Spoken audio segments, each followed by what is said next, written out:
Stampers, Kim from stampingimperfection.com. Thanks for joining me today. I'm creating a card today with the October Hedgehog Hollow kit, and I wanted to share. I had created a card a couple weeks ago with the same kit, and it's got two fantastic stamp sets and probably my all-time favorite sentiment. I'm so glad I live in a world where there are Octobers. It came with some Doodlebug spiders. If you've been following my blog, you know I love Doodlebug washi tapes and embellishments, so I'm very excited about that. It also came with some Doodlebug gingham ribbon. Haven't used ribbon in a while, so I'm looking forward to that. This is a card I made a couple weeks ago using an alcohol ink background and some coloring techniques for um, the leaves there and that fantastic sentiment. I just couldn't resist. That orange textured paper in the background came with the kit, as did a lot of other stuff that I'm not showing you here. These two stamp sets were created by the Ink Road for exclusively for the Hedgehog Hollow kit. So I'm going to use that Halloween one in another card video because I'm going to make some Halloween tags. I have some Sunny Studios, which is another company that these kits have worked with, to use their Build It tags dies, and the kit came with some interesting acetate and more of that textured paper in another color. And I'm trying to figure out whether this acetate came with the Christmas kit, which I also loved. I've been playing with that a lot. But that's just gorgeous textured paper. So I'm not quite sure what I'm going to play with here. I pulled out a couple things from the Christmas kit. It came with a beautiful set of patterned papers from LDRS, and they're super heavy papers. They'd be great in a scrapbook or to make like gift bags or boxes. I love that plaid. Just beautiful, a full set of those papers. And I pulled this one out because I thought I might use it for a fall card. It also came with some two-sided sticky paper from Elizabeth Crafts, which I liked so much. I actually purchased more from Elizabeth Crafts, and they actually have that double-sided sticky adhesive in all different sizes and shapes, different widths of tape and stuff. So I'm going to use something that's not in the kit. This is a copper foil sheet. I've cut down to 4 by 5 1/4, and I've cut 2 because I'm thinking that I want to do a little experiment. I use these kits a lot for, or not these kits, but these foil sheets a lot for dry embossing with embossing folders, but I haven't gotten a good fall embossing folder in quite a while. So I decided I'm going to make my own background, and I'm actually going to heat emboss on this copper foil. I really like these leaves in this stamp set, and so I'm just putting them around, and I'm going to try to cover the top half of this piece of foil that I've cut, and then I'll flip it over. I'll stamp it, put my embossing powder on, and then I'll flip it over, and the stamps will be all set for the bottom half. So I'm just using all of the leaves, the pumpkin, and the acorn image. So I'm just fussing it with it a little bit, and I'm using my Mini Misty. This works perfect for this technique. And I'm going to pull out my embossing buddy and give that a good rub with the embossing buddy, because I'm going to use some really pretty Nuvo copper blush embossing powder that I quite like. So I'm just using my Versamark ink pad and inking these up, and then I can stamp them all at once and have a nice background. This is a really simple way to do a background on a card. So that's the Nuvo copper blush embossing powder that I'm going to use. So I'm just going to pull out my coffee filter. I always keep that on my desk just for this purpose. And I'm going to pour that Nuvo copper blush embossing powder on.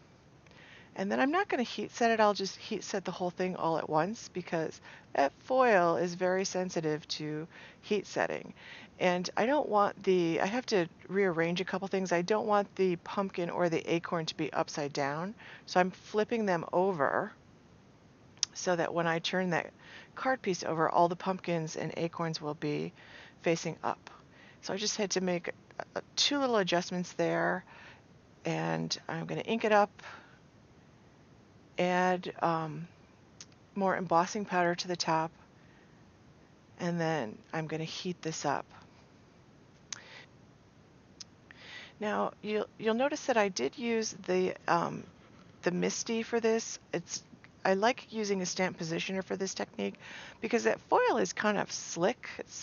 So when you put the Versamark ink on, if you're using a clear block, just be careful that you stamp straight down, pull it straight up.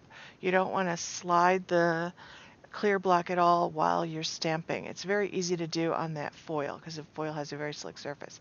Now I'm showing you my first attempt. I got the heat tool too close to that paper and it really bubbled up. There is no fixing that. I'm going to be able to trim that down and use pieces, but I'm holding this well above the surface of this copper foil because it really happens in a second. So you want to keep that quite a distance away. And I'm probably a good, I don't know, 3 or 4 inches above that paper. You can't quite tell, but it really embosses quickly. My heat tool was pretty hot at this point, and that foil gets really hot too, so you just want to be really careful with that.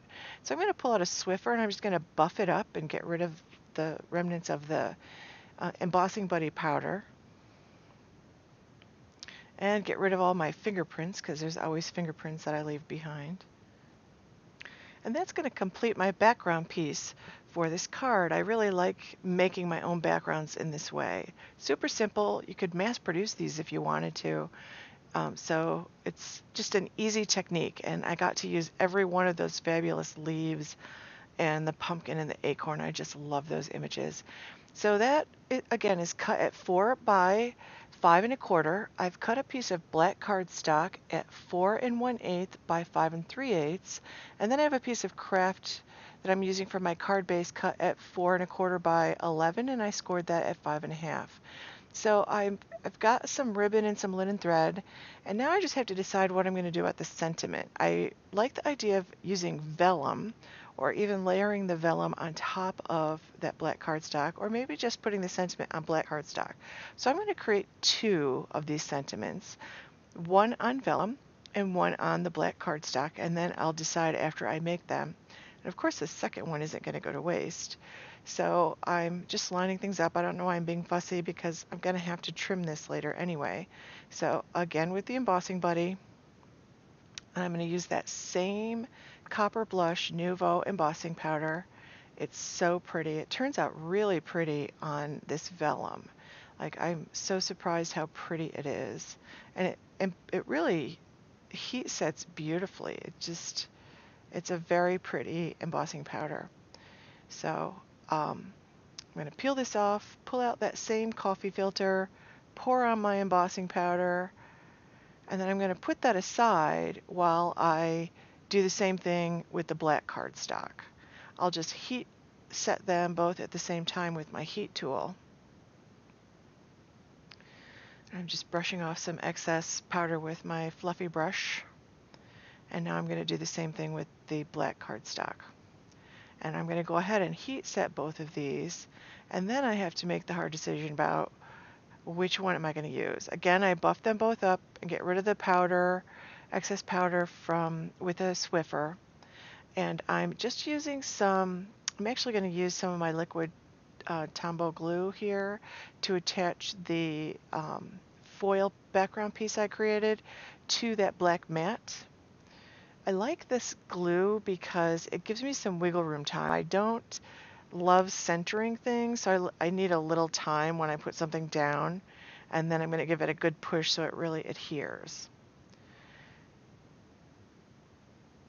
And again, I'm just using the Swiffer to wipe off the fingerprints I just got on there, and I'm trying to decide. Now I've decided that as I do this, I realize I like that vellum embossed piece stacked on top of the black cardstock.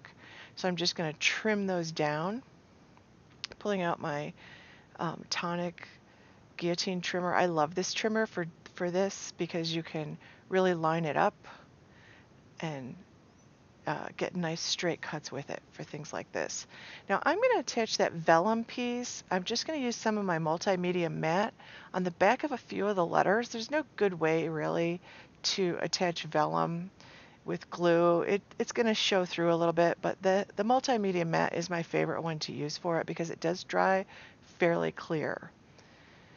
So I center that on that little black mat, and now I just sort of need to decide where I want to put it. And I want to put this ribbon down, this Doodlebug gingham ribbon.